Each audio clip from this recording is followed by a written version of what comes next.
Eh, episode 2 nih. Episode 2. Episode 1 padahal belum diedit videonya. Masih ngantri ya. Iya, masih ngantri. Ternyata menjadi YouTuber susah-susah gampang ya, men. Iya sih, susah-susah gampang. Bagian ngomongnya gini enak ya. Post pro-nya nih, aduh. Post pro-nya nih barang ada teman-teman yang mau inilah membantu pro bono gitu. Pro bono. Ini gue jadi mikir, kan post pro kan susah ya. Iya. Kalau orang bikin kontennya apa ya, bisa dibilang asal-asalan gitu ya, atau maksudnya value proposition atau value yang mau ditawarkan tuh agak-agak kurang gitu ya. Iya. Itu mereka niat ya berarti ngeditnya. Mereka niat, men. Mereka niat, men. Keren. Kita emang late comer nih. Kita lihat kamar. Tapi ngomong-ngomong di episode 2 nih, ada kaitannya nggak dengan late comer? Kaitannya dengan late comer. Nggak ada sih, men, sebenarnya. Nggak ada sih, tapi gue langsung mikir, ntar buku ini apa ya? Ada buku yang lain tapi Ada buku yang lain, Tapi ini range-nya David Epstein, iya. Tapi gue belum baca tuh. Wah, itu keren banget tuh. Wajib Keren banget ya. Wih, keren. Tapi episode 2 ini kita bukan ngomongin bukunya David Epstein yang Range.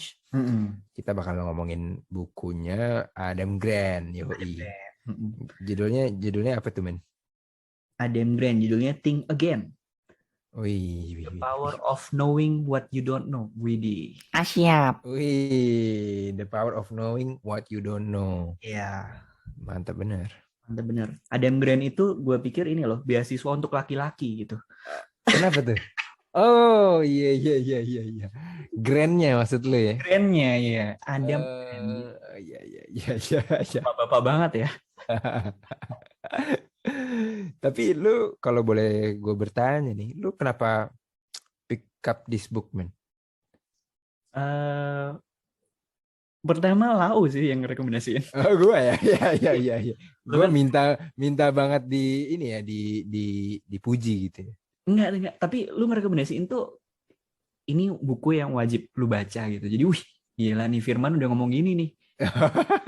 Gue tertantang gitu. Itu gue ya, jadi rekomendasian. Kalau lu, Mas? Iya. Kalau gue, jadi gue apa ya?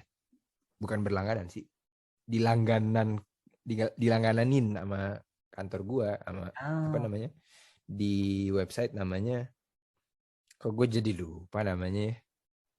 Nah nanti gue kasih exclamation, berarti gue nanti harus belajar video editing nih. Namanya ini nih, apa, Get Abstract. Oh, Get Abstract, oke. Iya. Terus gue lihat, ada buku ini nih, gue klik aja, gue baca. Kok kayaknya seru nih, reviewnya. Habis itu gue coba purchase lah tuh. Pas udah nyampe, keren bener nih. Again, iya. Langsung aja gue baca. Dan menurut gue ini page turner sih, buku yang gue bisa kategorikan sebagai page turner. Seru banget, men. Gue lupa sorry. Sebelum lu kan rekomendasi ini, coba baca Think Again, Adam Grant. Nah, waktu lu rekomendasi ini tuh kok gue udah pernah dengar nama ini gitu ya. Oh iya, rupanya ya ini emang gue dengerin podcastnya, men. Jadi tadi ceritanya si Leo kagak pakai headset. Iya. Terus gue insecure karena kita pertama pernah take episode pertama, terus akhirnya retake lagi ceritanya gitu. Gara-gara lupa pakai ini ya, headset ya. Iya. Suaranya bocor. Jadi tadi tuh selama kita ngobrol, gue lagi melakukan yang namanya Think Again gitu. Think Again. Keren juga nih. Iya. Bocah nih bridgingnya keren juga nih. Iya. Anda penyiar radio ya? Gagal. Pernah bikin podcast ya sebelumnya? Oh, iya. Itu listenersnya 15 lah. 15.000 kan? Ya 15.000 lah. 15.000. Nggak mungkin lah 15 doang. Nggak mungkin. Anda pernah bikin podcast juga ya? Bukan podcast gitu. Oh, bukan podcast. Lebih ke jurnal audio gitu ya. Oh iya. Jurnal audio. Judulnya apa ya judulnya? Rintik Metal.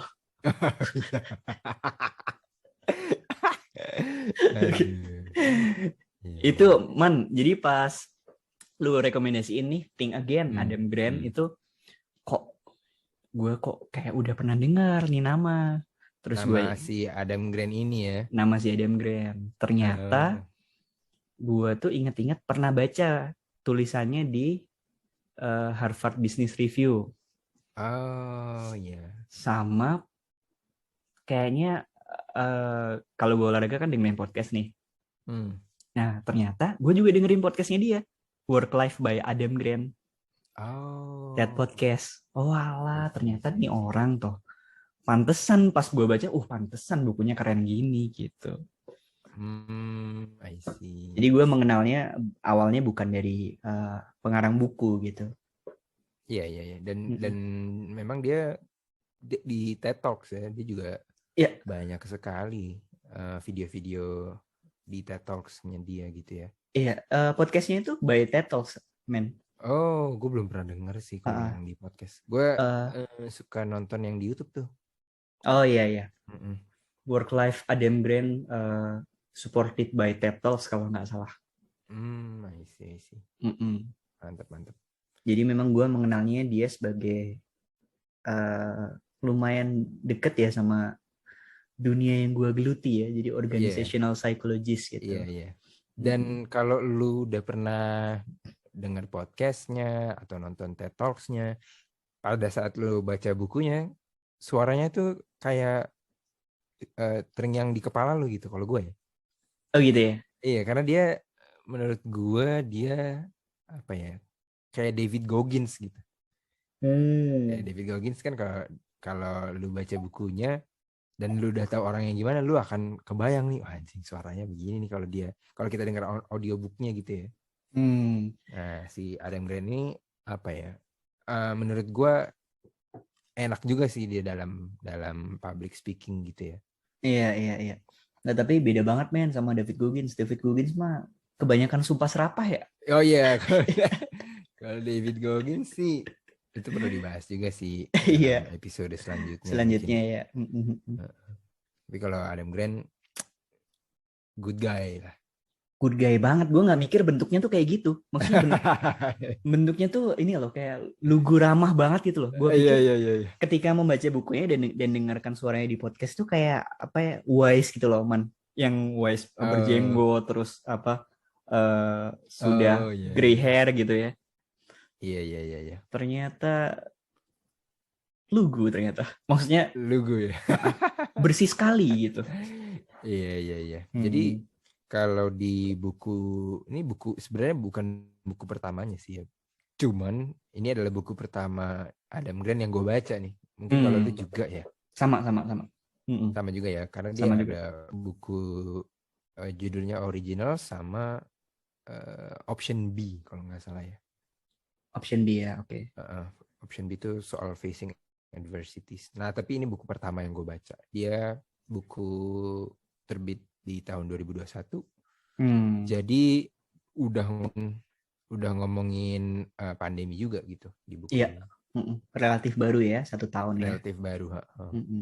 Dan ngomongin pandemi COVID, lu udah nonton Don't Look Up belum? Udah dong. Keren tuh juga. Pandemi banget tuh ya. Juga. Pandemi banget. Menurut gue, wah ini si Meteor nih kurang lebih analoginya analoginya si COVID lah, atau apapun yang bisa mempolarisasi. Apapun itu, COVID, politik, climate change, apapun itu ya. Apapun itu. Keren. Keren sih. kenapa gue merasa buku ini tuh perlu untuk dibaca semua orang ya di era sekarang gitu, yang kita tuh gampang banget terpolarisasi atas apapun lah. Lu mau bubur diaduk nggak diaduk juga lu bisa terpolarisasi kan. Iya. Jadi apa namanya, buku ini sih sebenarnya apa ya, mengajak kita tuh untuk rethinking lagi nih, atau unlearn lagi nih apa yang belief yang sudah kita percaya gitu. Itu yang bahasa selama ini kita percaya. Bahasa organisasi banget ya. Learn, unlearn, relearn itu dan ya. Relearn. Ya, 3 itu. 3 itu. Kalau nggak salah limbat juga sih. Limbat, bahasa organisasi limbat. Bener. Limbat tuh, wah, mantap deh kalau udah ngomong. Udah 2 kali nih kita bawa-bawa doi. Nggak apa-apa lah ya. Nggak apa-apa lah. Lu kayak takut beneran dah. Nggak, soalnya gue pernah sepesawat sama limbat. Oh, lu pernah sepesawat? Pernah sepesawat. Emang nggak ngomong. Oh. Emang nggak negor emang orangnya. Oh, emang nggak negor. Iya. Biasanya kan kalau duduknya di aisle, misalkan lu yang duduk di aisle gitu, dia mau ke toilet kan, misi ya mas gitu. Itu nggak negor. Ini nggak negor. Oh, iya. emang begitu ya dia. Emang begitu. Iya. Emang begitu sih. Jadi itu ya tadi. Iya. Learn, unlearn, dan relearn. Relearn gitu ya. If you could elaborate, bro. Bro anjing. Gue benci banget dengan panggilan bro. Overuse ya. Overuse. Dan menunjukkan itu nggak sebenarnya orang itu nggak dekat gitu. Iya, kayak paradoks gitu ya. Iya, apa lagi? Kenapa gue pakai bro ya? Gue ya nggak apa-apa lah, kan kayak ngomong sama teman kantor gitu. Oh iya. Kayak sok deket gitu loh. Iya. Jadi secara singkat ya, buku ini tentang apa gitu ya, Man ya? Iya. Jadi ya sesuai judulnya sih, Think Again, The Power of Knowing What You Don't Know. Jadi kalau menurut gue nih, buku nih singkatnya tentang alternatif cara pandang gitu, seperti yang tadi juga lu udah bilang. Ini alternatif cara pandang yang disampaikan Adam Grant gitu ya, untuk melihat atau memandang satu perihal atau satu isu atau satu pengetahuan itu dengan cara berpikir yang nggak final gitu. I see. Yang nggak final. Kalau menurut gue sih gitu ya. Kalau menurut lu gimana, Man?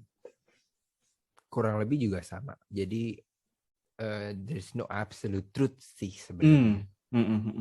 Dan apa ya, yang lu percaya sekarang sebenarnya belum tentu nanti akan menjadi kebenaran gitu. Kebenaran lu yang sekarang itu nanti bisa jadi bukan kebenaran lu in your future self gitu. That's why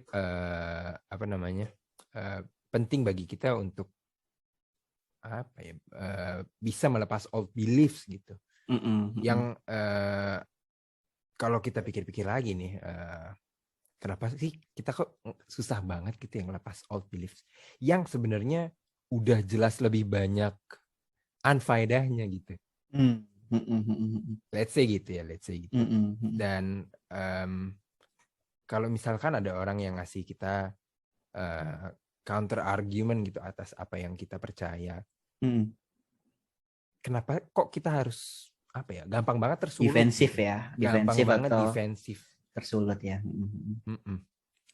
Jadi ya buku ini sih sebenarnya mengajak kita buat coba deh kita istilahnya tuh argue as if you are right dan listen as if you are wrong gitu. Keren. Itu keren banget emang. Keren banget emang. Tadi lu bikin sendiri apa Adam Grant yang ngomongnya? Kayaknya lu bikin sendiri deh. Enggak, itu bukan gua. Oh, itu bukan lo ya? Itu dikatakan oleh Adam Grant, tapi dia mengutip siapa gitu. Rahmat Darmawan. Ini lama-lama kita kompilasi seluruh episode Iya. tokoh-tokoh nasional nih, Jajang Nurjaman, Haryadi. Ayu. Iya, iya, iya, iya. Sebelum kita Itu masuk ini, men, sebelum kita masuk insight. Hmm. Kalau contoh-contohnya Adam Grant kan ada banyak banget ya. Ada banyak banget. Lu sendiri ada satu contoh yang sangat personal nggak, yang ketika lu baca buku ini nih kayak, waduh, ini mah relate banget sama gue gitu. Ini sih sebenarnya. Lu inget gak pas dulu tuh kita bertiga nih sama teman kita satu lagi. Di tahun 2019 kita nongkrong. Terus kita foto, terus kita upload ke 2019 apa 2000? Sorry. Pemilu 2014 kalau 2014. Pokoknya mau periode kedua ya. Iya, 2014 kita nge-tweet semoga 2019 masih temenan gitu. Maksudnya pada saat itu kita punya pandangan yang berbeda gitu. Terus ternyata 2019 ternyata kita semua kita bertiga jadi satu pandangan. Satu pandangan, bukan pro A, bukan pro B, kita bikin kubu C ya. Iya, kita bikin kubu C. Iya. Itu sih yang personal buat gue gitu. Gue coba tarik lagi kan ke belakang pada saat zaman-zamannya kita gampang terpolarisasi. Tapi sekarang juga masih gampang sih. Cuma waktu itu specifically, waktu itu Pilpres gitu. Pilpres. Yang mana waktu itu yang 2014 gue kayak yakin banget nih gue gitu.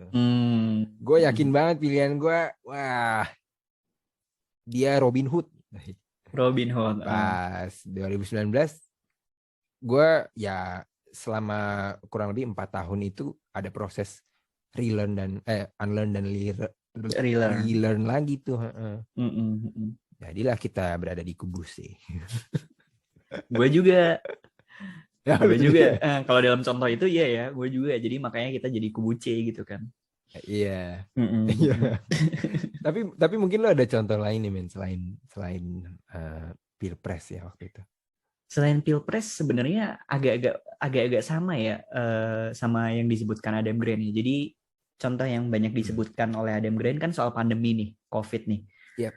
Gue tuh pas baca itu langsung pikir, aduh ini mah gue banget gitu. Jadi gue tuh pas awal-awal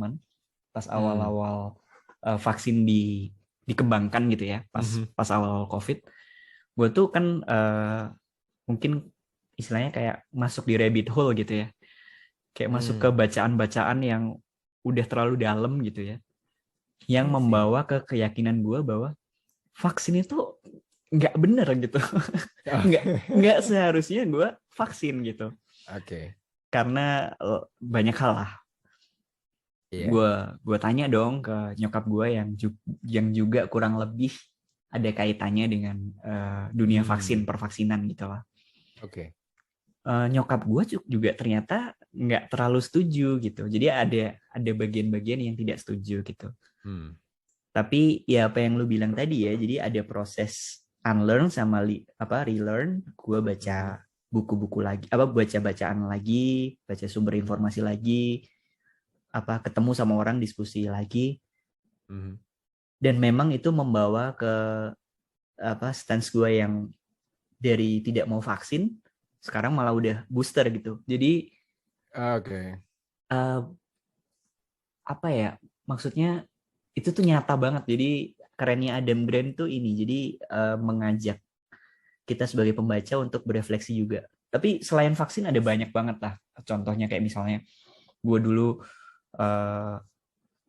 benci sama orang nge-gym, ternyata sekarang gue nge-gym gitu lah. Jadi banyak banget di kehidupan ini, banyak banget perubahan lah gue. Dan itu perubahannya itu dituliskan dengan cantik oleh Adam Grant ini gitu. Cantik banget. Cantik banget. Iya sih, banyak sekali aspek-aspek kehidupan kita yang semakin bertambahnya usia. Gue nggak bilang kita semakin dewasa ya. Semakin kita bertambahnya usia tuh kita jadi melihat hal tuh jadi apa ya? Mencoba lihat lebih dekat lagi gitu supaya bijaksana, mencoba bijaksana lah gitu. Kayak lagunya Sherina ya, lihatlah lebih dekat. Lihatlah lebih dekat. Gitu ya? Iya. Kayaknya bukan gitu lagunya. Iya, ya itulah ya. Itulah ya. Iya.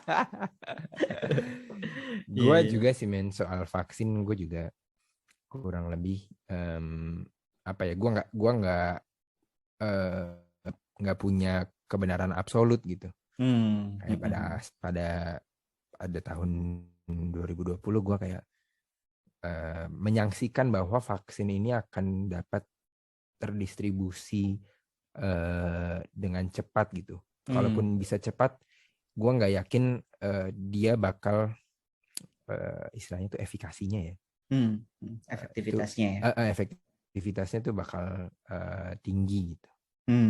Terus gue ya mengalami proses unlearn dan relearn. Tahu nggak yang bikin gue vaksin? Ya sebenarnya gue nggak anti bahkan. Karena gue pengen menjadi bagian dari apa ya? Gerakan untuk mengeradikasi si COVID ini gitu ya. Iya. Tapi lu udah pernah nonton interviewnya Novak Djokovic belum? Belum, kalau interviewnya belum, tapi banyak men, Novak Djokovic, Kyrie Irving, banyak lah mereka. Oke. Dan gini, menariknya, sorry gue tambahin ini, jadi menariknya mereka memang nggak mau disebut anti-vax gitu kan? Iya. Itu menarik banget, dan gue agak-agak bisa berempati karena gue melalui fase itu gitu ya. Jadi apalagi dengan membaca Think Again ini, gue cenderung berkurang untuk melabel bahwa mana yang benar dan salah gitu loh. Iya. Terus gimana men? Yang Novak Djokovic tadi gimana interviewnya? Ini kalau kita kayak nonton bareng video gitu dan membahas sebuah video, bakal keren gak sih men? Bakal keren nggak? Tapi lama nggak nih interviewnya Novak? 4 menit aja, 4 menit. Oh, 4 menit. Jadi nanti kita skip gitu. Oke. Nah gitu. Coba. Ceritanya nanti ada, oke? Oke, coba. Bersama dulu nih. Asik. Nih kita formatnya udah kayak kuliah nih. Nih, udah kelihatan belum nih di tempat lu? Siapa tuh? BBC. Oke. Jadi ini wawancara eksklusif Novak Djokovic Oke. BBC. Kita tonton bersama ya. Sikat men. Have you received any vaccination against COVID? I have not. Why? I understand that and support fully the freedom to choose, whether you want to get vaccinated or not. And Sama I ya have not argumennya.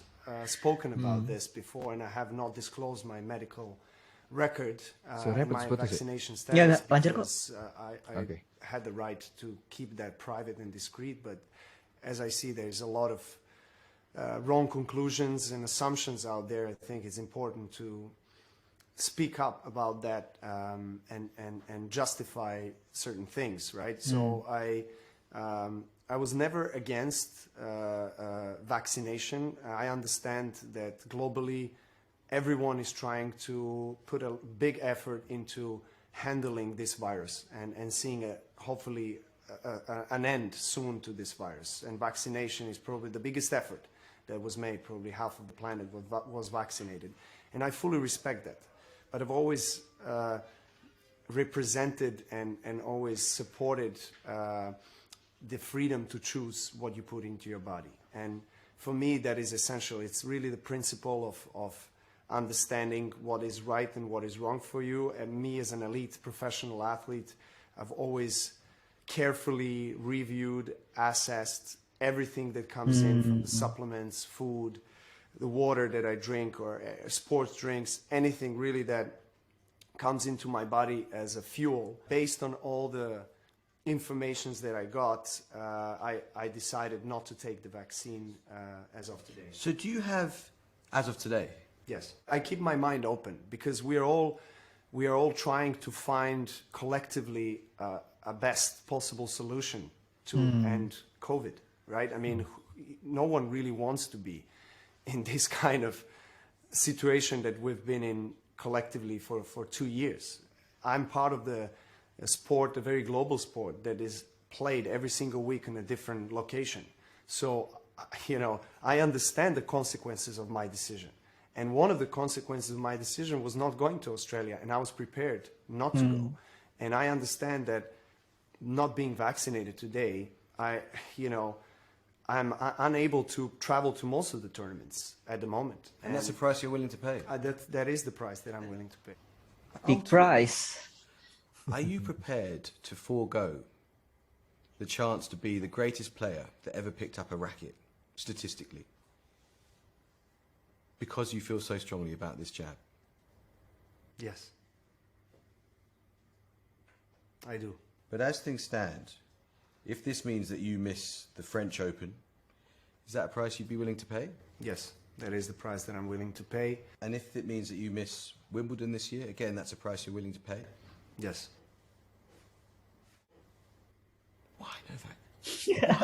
Why? Because the principles of decision-making on my body are more important than any title or anything else. I'm trying to be in tune with my body as much as I possibly can. What do you say directly to anti-vaccination campaigners around the world who proudly declare Novak Djokovic is one of us? I say that everyone has the right to choose to act or say whatever they feel is appropriate for them. And I have never said that I'm part of that movement. You know, no one in the whole process during Australian saga has asked me on my stance or my opinion on vaccination. No one. So I could not really express, you know, what I feel and where my stance is, neither in the legal process, neither outside. So it's really unfortunate that there has been this kind of misconception and wrong conclusion that has been made around the world based upon, you know, something that I completely disagree with.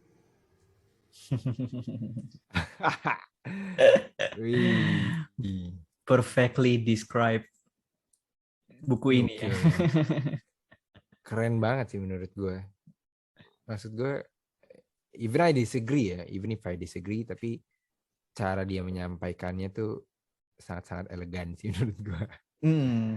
Iya sih. Ya banyak lah. Ini soal pandemi ya. Tapi di luar itu juga banyak banget lah. Iya. Tapi kalau kita balik ke Indonesia nih, kita lihat kan juga terpolarisasi lah ya. Ada yang pro vaccination, ada yang against vaccination, dan punya penyebutannya sendiri-sendiri gitu. Let's say yang anti-vax disebutnya sebagai kadrun. Let's say yang pro-vaccination itu pro dengan pemerintah. Maksud gue kenapa terlalu disimplify seperti itu ya? Iya, oversimplify banget ya. Oversimplify banget gitu. Ya. Itu gitu fenomena yang kompleks tapi ya dijelaskan dengan indah di buku ini emang. Nah, iya, balik lagi ke Think Again nih. Jadi emang kita tuh punya kecenderungan ya, kalau kata Adam Grant, pada saat kita berpikir dan berbicara, kita tuh punya 3 jenis cara penyampaian ya. Mode berpikir ya. 3 mode gitu ya, mode berpikir. Pertama itu ada preachers. Jadi atau pengkhotbah ya. Apa namanya bahasa Indonesianya? Gitu, mode ini digunakan kalau apa yang kita percaya atau apa yang kita percaya lah ya, itu kayak terancam gitu loh, men. Kita langsung menggebu-gebu meyakinkan bahwa lu tuh salah, men. Yang benar begini. Kalau itu bukannya prosecutor ya, men? Oh, kalau prosecutor itu mode bener ya, benar. Lu kalau iya benar. Gua salah. Kalau tinggal game. Kalau nggak salah nih kata kuncinya gini, kalau preacher itu dia tuh pokoknya outputnya adalah menggurui gitu ya. Kalau prosecutor itu nyalahin. Jadi nyalahin. Kalau politician itu yang ngajak. Ya? Yang politician tuh ngajak gitu. Oh, I see. Iya nggak sih kayak gitu ya? Lebih gampang dari outputnya sih ya. Lebih gampang dari outputnya mungkin ya. Iya. Ya, jadi kita punya kecenderungan mengaktifkan salah satu atau bahkan bisa ketiganya nggak sih, Men? Bisa ketiganya bisa, sejauh gue baca. Oke. Iya. Dan itu yang perlu mungkin kita hindari gitu ya, Men ya. Benarnya. Itu insight pertama ya, Man ya. Itu insight pertama. Kalau dari lu apa, Men? Sama sih, jadi ya ada 3 mode itu. Si Adam Grandi nawarin satu mode yang lebih apa ya, lebih objektif, lebih wise dipilih, yaitu mode scientist gitu. Jadi instead of kita menggunakan salah satu atau 3 dari mode itu, gimana kalau kita jadi seorang scientist, seorang ilmuwan. Yes. Jadi kalau ilmuwan itu kan apa ya, cara berpikirnya itu kan untuk mencari pengetahuan baru itu kayak ada rethinking loop-nya gitu. Jadi nggak settle for the final, nggak berhenti di bahwa kebenaran itu A ya A terus gitu. Jadi daripada kita menjadi 3 itu, ya mungkin akan lebih baik kalau kita memposisikan diri seperti ilmuwan gitu. Adam Grant bilangnya gitu sih. Iya. Itu dari lu ya, Men. Kalau gue ada lagi sih. Jadi ini gue baru tersadar sih betapa pentingnya kita tuh embracing the joy of being wrong gitu. Kayak kalau lu salah, admit it kalau lu salah. Dan lu harus dengan bangga gitu. Gue sekarang tuh kalau gue salah, gue jadi kayak oke, gue salah gitu. Karena gue kalau gue tidak mengakui gue itu salah, gue nggak mau belajar dari kesalahan itu gitu. Kayak terlalu gengsi. Walaupun gue salah, tapi gue pengen orang tuh mikirnya gue nggak salah gitu kan, kita jadi defensif ya. Jadi defensif. Kita akan membela apa yang kita percaya padahal salah gitu. Bayangin lu membela apa yang lu percaya tapi itu tuh salah gitu. Jadi ya menurut gue kalau kita nggak punya nggak merasa bangga dengan bahwa kita tuh bisa salah gitu, akan justru membahayakan diri lu gitu. Kalau lu terus-terusan percaya lu tuh selalu benar gitu. Iya, benar-benar. Mungkin nambahin, bener banget sih. Jadi kalau kita tadi ya punya bangga rasa bersalah, bangga kalau kita punya kemungkinan salah, punya kesadaran akan itu, terus kita punya kerendahan hati gitu ya, humility, terus punya curiosity gitu ya, rasa ingin tahu, penasaran. Mungkin hidup juga jadi lebih damai ya, maksudnya. Hidup tuh lebih damai. Iya. Jadi ketika kita bisa punya 3 itu, ya apa yang kita pertaruhkan tuh juga nggak final gitu loh. Artinya ya memang kita emang tempatnya salah gitu. Iya. Iya. Emang mengingatkan kita sih bahwa kita tuh emang tempatnya salah gitu. Iya. Tapi nggak menggurui. Jadi nggak menggurui. Itu nggak yang manusia itu tempatnya. Iya. Dia scientist mode banget. Gitu. Scientist mode banget. Asik sih. Asik. Ada lagi nggak men insight-nya? Gue tuh banyak ya men. Coba gue buka bukunya. Ini giliran punya bukunya jadi bawa. Emang yang kemarin nggak punya bukunya? Giliran purchase-nya di Kindle atau di Amazon gitu kan nggak bisa ditunjukin. Iya. Kebetulan gue yang kedua tadi sih, jadi lu aja yang nunjukin. gue juga banyaknya juga di Kindle. Iya, sama memang kita. Ya, gue buka dulu ya. Buka dulu men. Si buku Api Biru tuh. Ini yang desain by the way anaknya loh. Oh iya. Iya, jadi kan gambarnya kan korek kan. Korek tapi apinya tuh air gitu. Oh itu apinya air maksudnya? Iya, ceritanya air bos. Oh, gue pikir api LPG 3 kilo gitu loh yang apinya biru bos yang iklan-iklan Rinnai gitu. Iya. Aduh. Yang gue suka ini sih yang part 3 sih. Jadi kalau di part 1 itu dia ngomongin individual rethinking. Di part 2-nya itu interpersonal rethinking.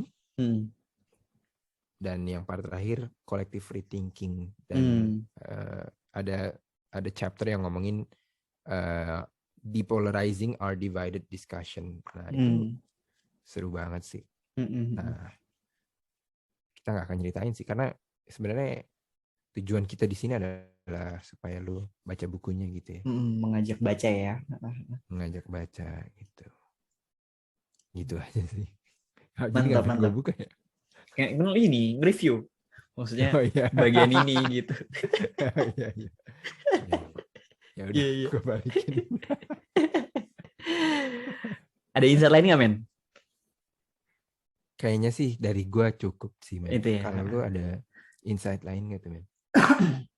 Ada beberapa yang menarik lain lagi. Ini tuh ngena banget, mukul banget. Jadi ada bias yang namanya I am not bias. Oh iya, seru banget. Itu keren banget. Jadi bahwa kita punya kecenderungan, punya tendensi untuk berpikir gue tuh nggak bias, tapi itu tuh bias gitu. I am not bias gitu. Iya. Itu tapi gue tuh pas baca itu gue kayak gimana caranya kita tahu kalau kita tuh tidak bias di situ gitu. Terus udah dapet jawabannya belum? Kalau enggak, gue belum dapet jawabannya. Mungkin gue bisa dapet dari lu nih men.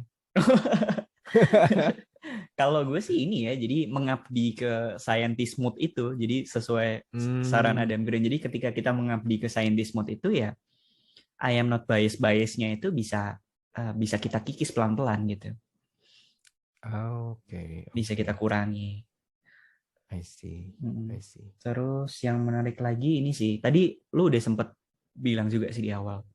Mungkin gue tekankan lagi bahwa kita tuh punya kecenderungan untuk melihat sesuatu hal atau isu itu kayak dualisme gitu loh, kayak polarisasi gitu. Jadi selalu melihat kanan kiri, atas bawah, bagus jelek gitu. Nah, Adam Grant secara implisit ya, secara tidak langsung itu menurut gue secara implisit itu menjelaskan bahwa ya itu memang kecenderungan alami manusia gitu untuk mensimplifikasi itu, sehingga ketika itu disimplifikasi itu kan memberikan satu panduan atau pedoman gitu ya. Jadi itu menghemat waktu, menghemat pikiran, menghemat tenaga, dia bisa jalan lebih cepat gitulah intinya gitu. Tapi kenyataannya ini gue setuju banget. Ini Panji juga ngomong gitu sih di beberapa kontennya. Sebenarnya bukan dualisme kita tuh. Kalau kita mau lihat lebih helikopter view gitu ya. Sebenarnya bukan dualisme atau kanan kiri, tapi spektrum. Jadi kalau spektrum itu kan pecahannya itu kan lebih banyak gitu ya. Jadi bukan dua aja, bukan dua kanan kiri aja, tapi gitu. Jadi misalnya dari hitam ke putih misalkan. Ada abu-abu berapa persen, ada itu berapa persen, ada berapa persen. Atau misalnya kita kalau ngelihat satu organisasi dalam tanda kutip hijau nih, ini organisasi hijau banget nih. Jangan-jangan itu oversimplikasi lu aja itu hijau. Padahal bisa jadi dia turquoise, bisa jadi hijau muda, hijau tua, hijau lumut, hijau telur asin gitu kan? Ya, ya. Nah, jadi itu keren banget dan kayaknya orang tuh perlu tahu gitu bahwa apa dalam melihat satu isu tuh sebaiknya bukan dualisme, bukan apa kanan kiri atau polarisasi, tapi kiri, ya. Tapi spektrum gitu, bukan dikotomi gitu ya, bukan dikotomi. Setuju. Gimana teman menurut lu kalau apa ya? Kenapa kok nggak, ya mungkin nggak cuma orang kita aja ya, bahkan di US pun makanya Adam Grant ngomong begitu karena ya terjadi di mana-mana gitu. Terjadi di mana-mana. Menurut lo apa tuh, ada pengaruhnya nggak dengan sistem pendidikan, let's say? Gue tuh kalau nggak salah udah lama baca bukunya Richard Dawkins atau siapa ya, The Selfish Gene gitu. Oh, Selfish Gene. Itu juga sering dibahas oleh Dr. Rio Hasan yang kemarin ke apa? Yes. Ke apa namanya, Gita Wirjawan, ke Endgame. Itu kayak ini loh men, kayak kesadaran kolektif yang udah dibangun secara bertahun-tahun gitu loh dari dulu. Untuk memudahkan kita gitu ya, untuk memudahkan kita survive gitu. Oh, I see. Jadi ketika kita udah melihat sesuatu dengan dikotomi, itu kan tadi menghemat tenaga, pikiran. Kita bisa beraktivitas lebih banyak, gampang gitu loh man. Menurut gue sih penjelasannya itu. Jadi ya udah kayak mekanisme alami manusia gitu man. Tapi yang alami itu nggak selalu baik ya mungkin ya. Setuju. Iya. I see. Itu keren juga loh. Emang ya.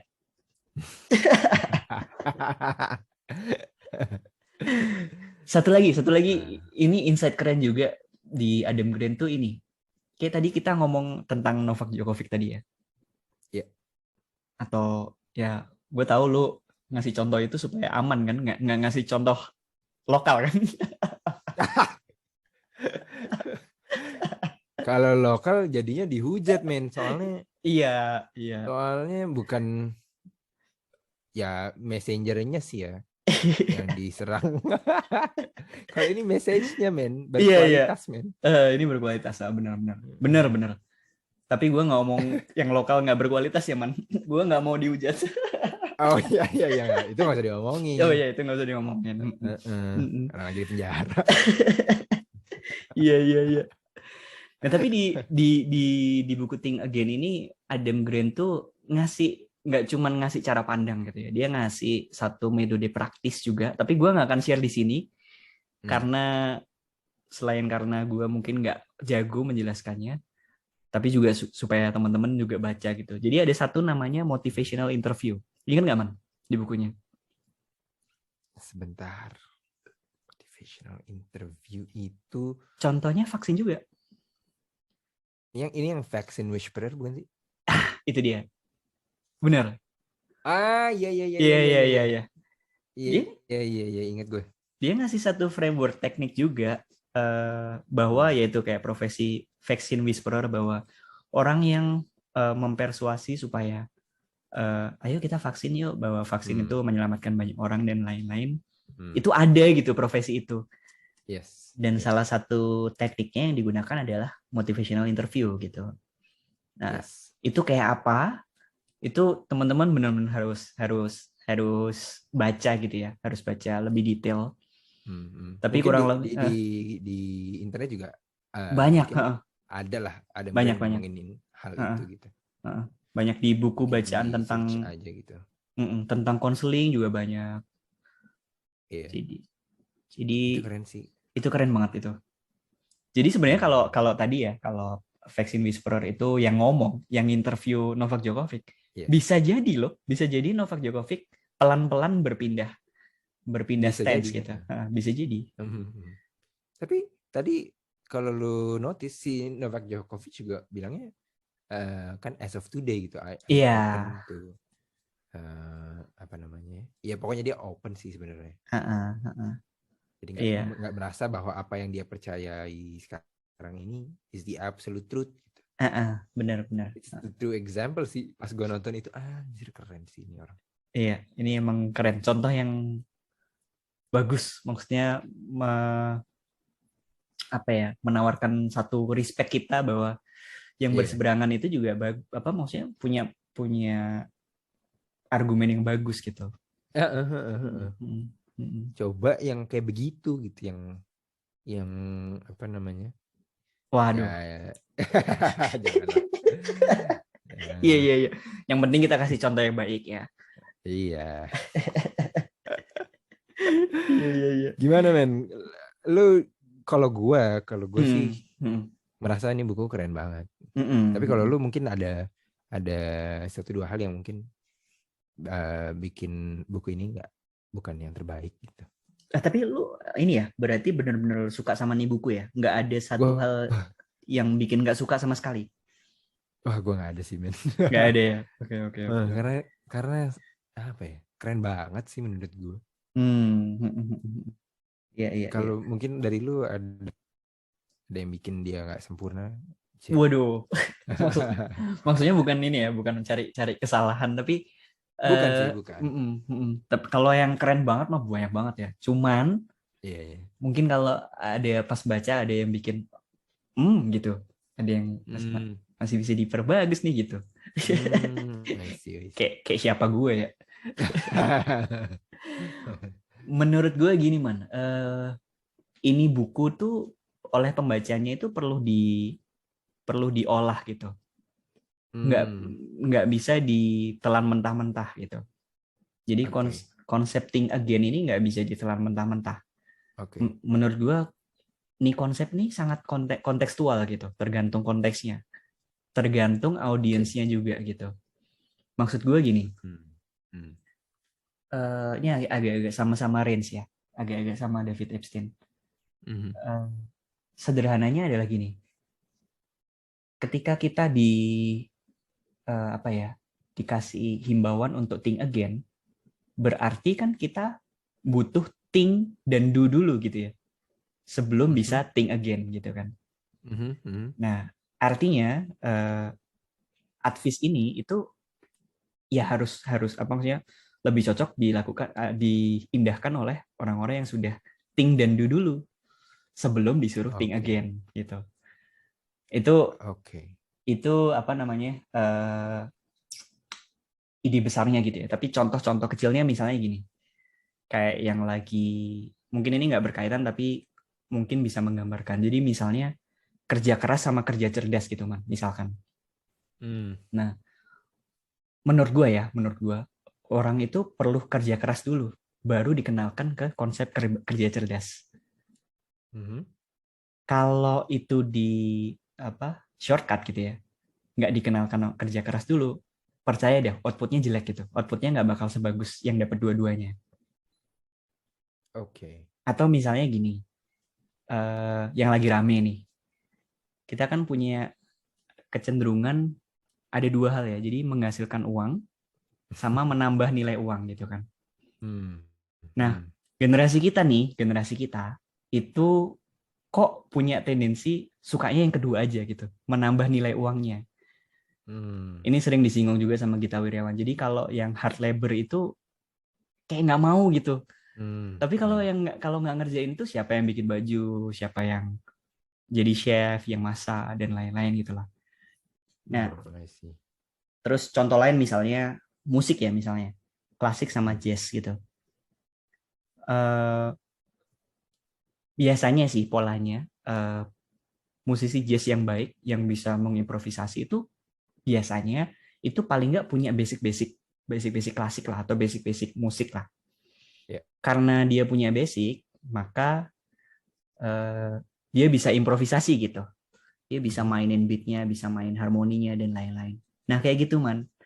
Ini adalah bahasa tidak langsungnya bahwa mungkin nggak semua orang cocok baca buku ini. Bisa jadi. Oke. Karena perlu diolah. Artinya gini, orang perlu punya stance dulu gitu. Orang perlu punya stance dulu dan perlu walk the talk-nya dulu gitu. Oke. Sebelum think again gitu. Oke, nice. Itu sih. Terus yang kedua ya, kalau lu inget di bagian-bagian akhir tuh Man, di bukunya itu ada subbahasan tentang dunia kerja, tentang parenting, tentang karir gitu. Ingat nggak Man? Oke, I have to read again sih. Ya, tapi kalau I have to reread. Reread ya. Tapi kalau lu lihat, lu baca itu halamannya sedikit gitu lah, nggak sebanyak yang sub awal, dan kayak di permukaan aja gitu pembahasannya. Jadi menurut gue itu tidak dilakukan oleh Adam Grant aja, karena gue juga sedang mengedit buku gitu ya.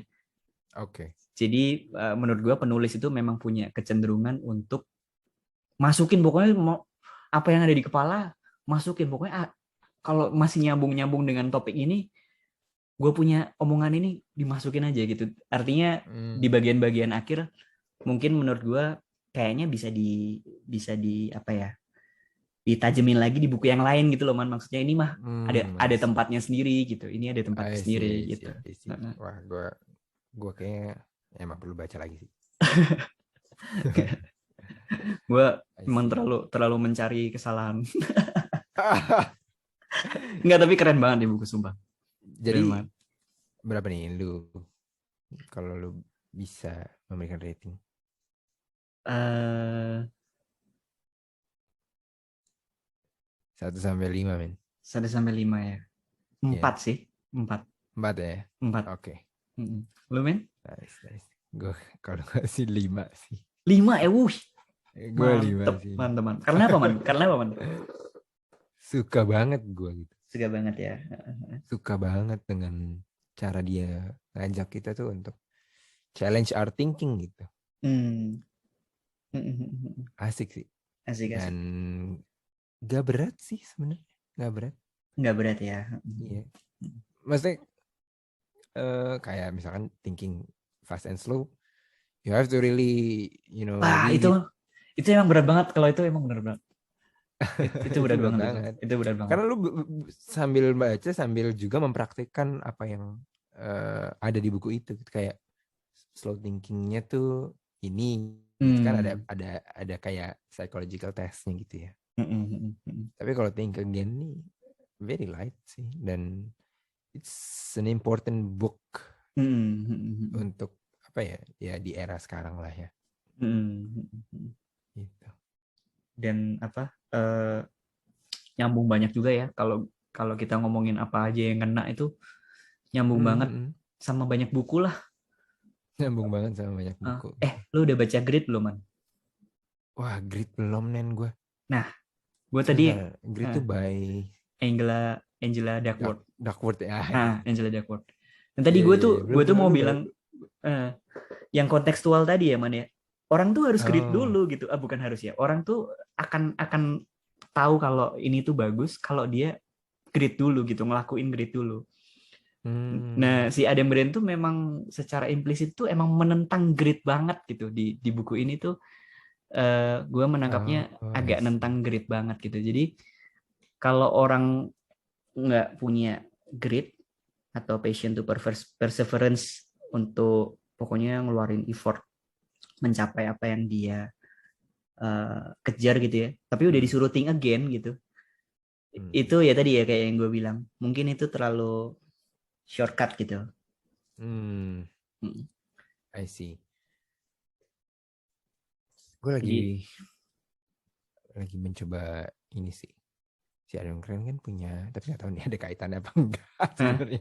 Apa tuh? Tapi dia punya 2 anak, dua-duanya cewek. Ya mungkin dia juga melihat dengan generasi anaknya kali ya. Generasi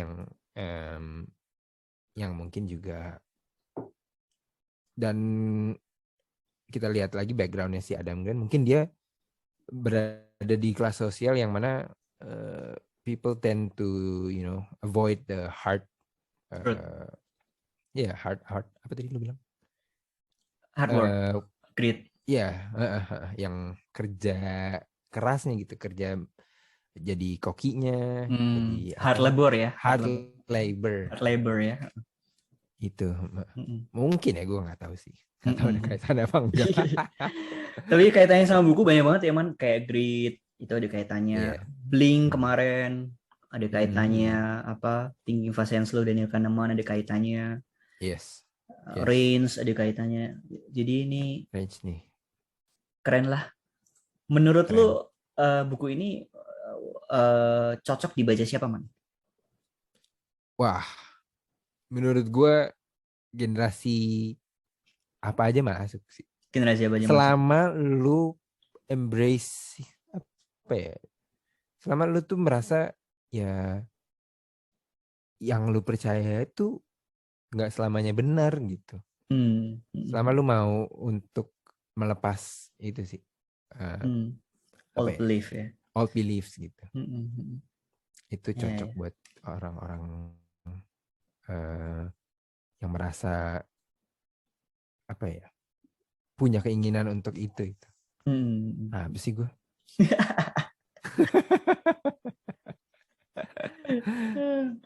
Kalau lu merasa nih buku cocok buat siapa nih?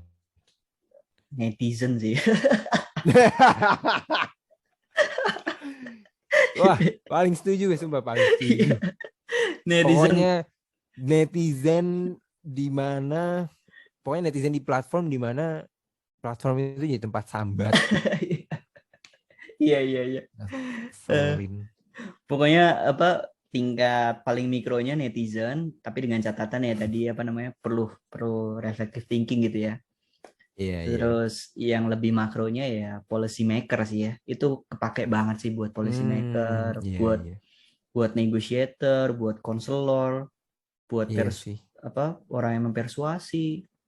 Ini buku sangat memberikan value lah ke gue sih. Iya, educator juga pasif buat baca ini. Lau juga men, ntar kalau anak lu udah remaja, untuk parent. Iya, untuk parents juga. Wah, cocok lah. Cocok. Keren banget lu. Emang iya. Lu juga keren men, kayak merasa ini punya beban untuk memuji balik itu. Lu juga keren. Ya, sampai situ dulu dah. Sampai ketemu di episode 3 ya man ya. Sampai ketemu di episode ketiga. Apa tadi gue mau apa ya? Ya udah, gitu aja lah. See you on the next episode gitu kali. See you on the next episode. Kalau teman-teman merasa dapat manfaatnya, silahkan di like, di subscribe. Yoi. Kalau perlu temennya yang ngotot banget, perlu dengerin ini atau baca Think Again, boleh di share juga. Yoi. Oke deh. See you on the next episode. Bye. Thank you. Bye.